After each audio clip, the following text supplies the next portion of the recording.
Many Nigerians back home, including the man in this video, often bother themselves about the Nigerians who live overseas.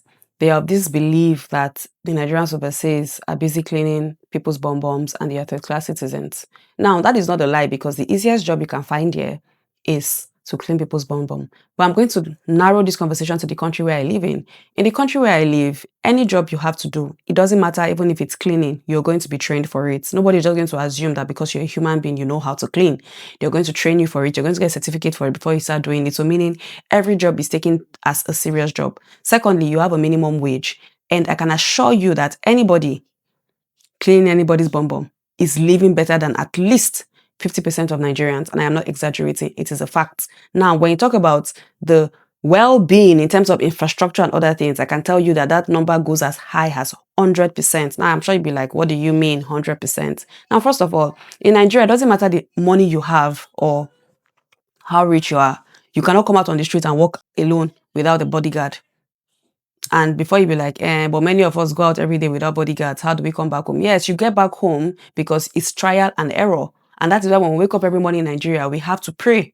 We have to really pray very hard and hope that that day is not going to be our turn to die. And that is why someone like Desmond Elliot came out yesterday and was crying that they took away security guards, because even he, as a member of the political class, realizes that you cannot walk in Nigeria without security. Now, let us take that back to the country where I live in, where you assume I am a third-class citizen. I come out of my house without thinking of anything. If my husband goes out, even if it is 1 a.m. in the night, I am not calling him to say, where are you? Because I know he's going to come back home. Have you ever lived in a society without any problem? That is what it takes to live in the country where I live in. You literally don't have any problem. Now, you could have depression because of loneliness. Yes, you're actually a third-class citizen because many of them don't want you here. Many of them don't like you. And you're going to face a little bit of mental challenges, especially if you're not mentally strong to be able to withstand people not liking you. But this place is still home to many Black people, and many of them are comfortable living here. Many of them would choose here than to come back to your country where you're supposed to be first-class citizen. Now, let's talk about being a first-class citizen in Nigeria. You're not the first-class citizen in Nigeria simply because every time you have contracts, your government will rather give it to foreigners. A white person who has no education or anything, and I'm talking about whites because I have seen many of them come into the country recently, and for no reason, you guys make them very rich. So, are you really a first-class citizen in your country where other people have more opportunities than you? Are you really a first-class citizen where anybody can just come in and take your resources, take your assets, get rich and get out while you cannot even get land in their own countries? Are you really a first-class citizen in a country where somebody can just go into your house and behead you publicly, like the guy that was killed in Oyo yesterday, beheaded in his place of work? Because all these things I'm talking about will never, ever happen where I live. I don't go out thinking anybody's going to behead me. I don't go out thinking anybody's going to kidnap me. I don't go out thinking I'm not going to come back home. So the question is, why have we normalized accepting brutality and misery from people who look like us? And we keep on pointing fingers at the other person. Many of us as Black people, we are comfortable constantly not calling out the shit in our own house that smells. We are constantly talking about how the white person treats us, forgetting that your president is someone who looks like you. The people who have been in power for the last couple of years, at least from 1960 to now, were people who look like you. The people who don't even give a damn whether you die or you live are people who look like you. You know? The people who are comfortable stealing your resources, marrying women of all races and colors, buying big cars to go across the potholes you all are going together are people who look like you. So the question is, what is a third class and what is a first class? What makes it third class or first class? Because the only difference is you have more Black people in Nigeria, and so you're comfortable living with them. But at the end of the day, what's the quality of life? What's the quality of life? We're talking, and I'm going to keep repeating this in my video. 2026, no lights, no water, no roads, no good hospitals.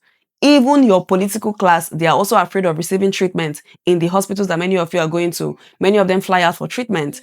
Half the time, your president is out of the country, doing what only God knows, trying to extend his life, I suppose. So, you know, what is third class? Because by this conversation, it means that being a third class overseas is literally being a first class in Nigeria. If you really think about it. Most people who come back home, they come back home because, like I said, you'll never be accepted living here. You have access to help, you have access to community, but are they coming back home for the infrastructure? No, most people who come back home actually still come overseas for the basic amenities. Many of them still come back here for their checkup.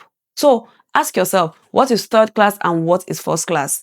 So instead of you to spend your time talking to the leaders to fix the country, to create infrastructure so that it will be an enabling environment for its citizens to stay back home, you spend your time brainwashing people and convincing them, telling them to stay because we are third class citizens overseas.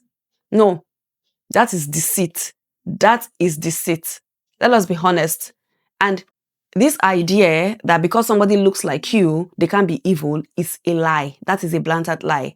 If you ask me to rate leaders, I can tell you for a fact that the most evil people reside in Africa. Those ones don't even see themselves as human beings because if they did, they will think about their generations to come. But instead, they spend time stealing money, hoping that their kids will never get broke because there is no vision, there is nothing. So people who don't even see themselves as human beings, how do you think they see you? Let's start with that. And one of the things I envy so much about the Westerners is that they value themselves, they prioritize themselves.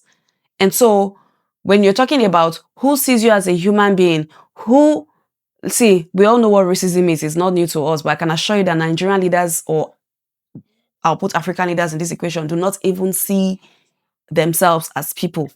That I can assure you, they don't. They don't, because if they did, when you go for all these meetings, knowing that this is your own country, this is what it looks like, you'll be ashamed. You will be ashamed, but they don't have any shame. They'll rather be boy and be shaking hands with other people simply because for them, that's where they get their self-worth from. But deep down, you can imagine, despite the handshake, giving them access to their medical facilities, hosting them in lavish hotels, and what do you think they're thinking about them? I'm sure they see them as nothing, but oh, they don't care because shame is far from them. They really don't care. Let me know what you think.